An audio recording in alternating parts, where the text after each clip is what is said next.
Good evening बेटा। Today's topic छंद। आज हम छंद के विषय में पढ़ेंगे। छंद किस धातु से बना है, छंद की परिभाषा, छंद के अंग कौन कौन से हैं। छंद, पद्य, गीत, कविता ये प्राय क्या हैं, समानार्थक शब्द हैं। समानार्थक मतलब प्रायवाची, समान अर्थ देने वाले। पद्य, छंद, गीत, कविता क्या हैं, ये समान अर्थ देने वाले शब्द हैं। पद्य, छंद, कविता का जो इतिहास है वह बहुत ही प्राचीन है। प्राचीन मतलब पुराना है। संस्कृत साहित्य की प्राचीनतम रचना ऋग्वेद छंदों में ही रची गई है। मतलब क्या है, संस्कृत साहित्य की सबसे पुरानी रचना कौन सी है, ऋग्वेद।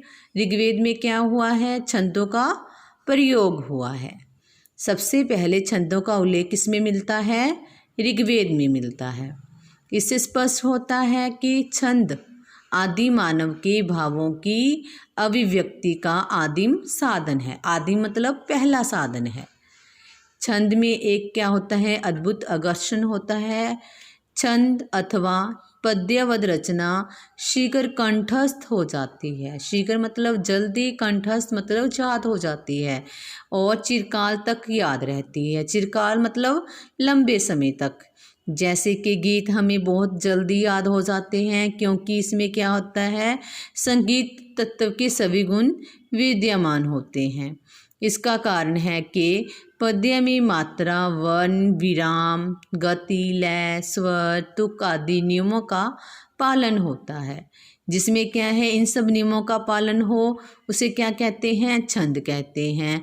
संगीत तत्व के गुणों से युक्त होने के कारण छंद क्या हो जाते हैं, जल्दी और सहज ही याद हो जाते हैं, शीघ्र याद हो जाते हैं। मानवीय हर्ष, हर्ष मतलब खुशी, आनंद, शोक, दुख, प्रेम, नफरत मतलब घृणा, भय आदि की अभिव्यक्ति का सबसे उत्तम साधन क्या है, छंद ही है।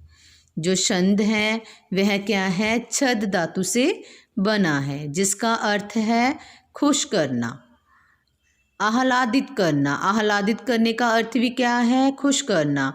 यह आनंद वर्ण जा मात्रा की नियमित संख्या के विन्यास से उत्पन्न होता है। विन्यास क्या होता है, विन्यास का अर्थ क्या है, साज सज्जा या सजावट। नियमित मतलब इसकी संख्या क्या होती है, निश्चित होती है। इस प्रकार छंद की परिभाषा होगी, वर्णों या मात्राओं के नियमित संख्या के विन्यास से यदि आह्लाद पैदा हो तो उसे छंद कहते हैं। इसकी दूसरी डेफिनेशन है बेटा, जिस रचना में अक्षरों, मात्राओं, जति, गति, तुक आदि नियमों का पालन हो तो उसे क्या कहते हैं, छंद कहते हैं। छंद का दूसरा नाम क्या है, पिंगल। छंद को जाने कि पिंगल भी कहते हैं।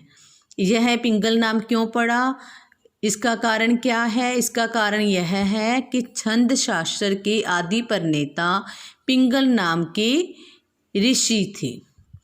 ठीक है बेटा, पिंगल नाम के ऋषि ने इसका सबसे पहले प्रयोग किया था, इसलिए उनके नाम पर ही, ठीक है, छंद का दूसरा नाम क्या पड़ा, पिंगल पड़ा।